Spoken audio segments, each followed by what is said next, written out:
Hey everyone, this is going to be a quick video on 5 upgrades I like for Beretta 90 series handguns. Now I'm going to keep the slide locked back for most of this video, but I will do a quick safety check.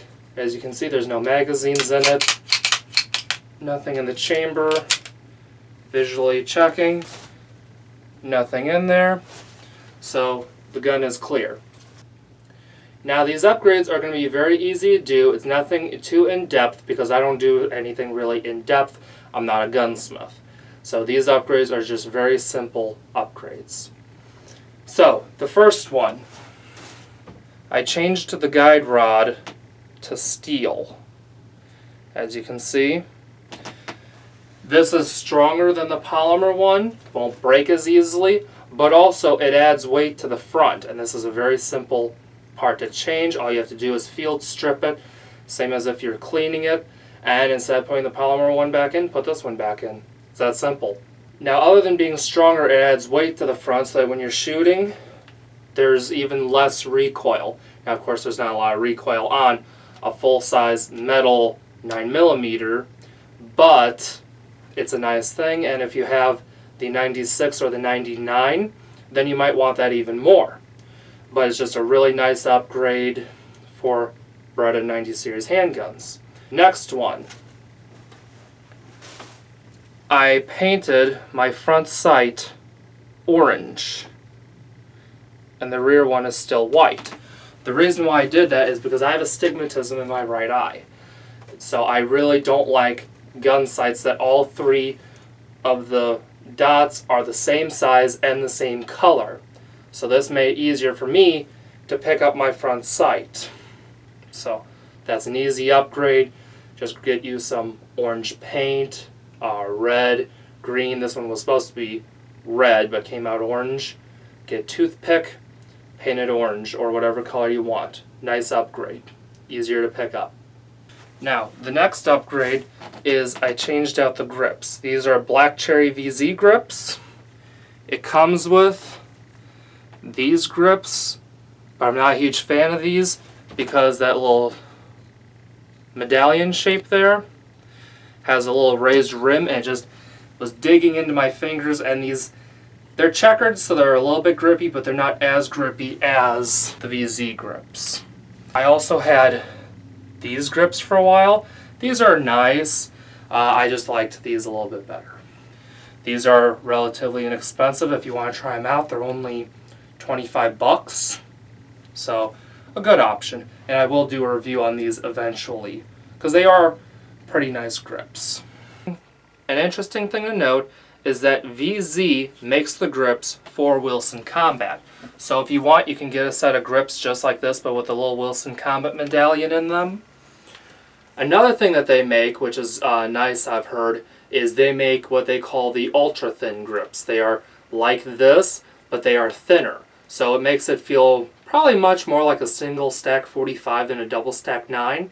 I took a pair of grips, not these ones. It was a pair of rubber ones, and I thinned them out, and it did feel more like a single stack 45. It gave it a really nice feel. There's also these other grips online. I believe they're called Troush grips. They are rubber. They are not made anymore, unfortunately. The guy who made them died, but you can still get those online sometimes, like on eBay, but they are not cheap. They used to be around $20 or $30, I think it was. Now the set that I saw went for over $100 just because of how rare they are. So that's one thing to keep in mind when you're looking for grips. Another upgrade I like is, as you can see, these aren't the standard grip screws. These are stainless hex key grip screws. So these are much more like what's on the M9 and some other Beretta 90 series handguns. These are the standard ones. As you can see, they are black, they are flathead. I'm not a fan of flathead screws in the first place, but these are nicer because when you're tightening them, you don't have to worry about the screwdriver slipping out of the slot. And that's one thing I've never liked about flathead screws. Flathead screws are nice because you can even use, a penny or a dime to tighten them or loosen them or whatever else you have that's that shape. But I just like these more. Also, to me, they just look nicer than the flathead screws. They don't, you know, there's no lines on them that are, you know, pointed any direction. The last upgrade I like for Beretta 90 series handguns, specifically the 92s, is these are the magazines right here. And as you can see, they are unloaded.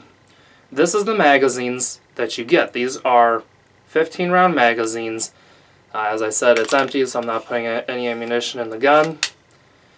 Fits well, reliable, and as you can see, my hand fits on them. But this is only 15 rounds, and for a gun this size, you know, this is a big gun to only hold 15 rounds. So, what I like is these are the 17 round magazines. Mech-Gar sells some 18 round ones. I prefer to stick with factory parts though, including magazines. So this is a Beretta factory 17 round magazine. And as you can see, it fits. Of course, it's reliable. The end is a little bit longer, which if you have big hands definitely feels nice. But now this brings it up to what I think the capacity should be for a gun of this size. Okay, so it makes it longer by about 1/8 of an inch, not a whole lot. So if you're going to conceal something like this, which this is my concealed carry gun, then it's not a big deal at all. So. And there's other, if you want this mainly as a range gun, there are other magazines too. These are a couple more options in the way of magazines. These are 20 round magazines. And as you can see, this one here has a sleeve. This one doesn't. This also has some grip tape on here that I put on here. Just because I felt like putting it on there, just like I did all my other magazines. Unnecessary upgrade, but anyways.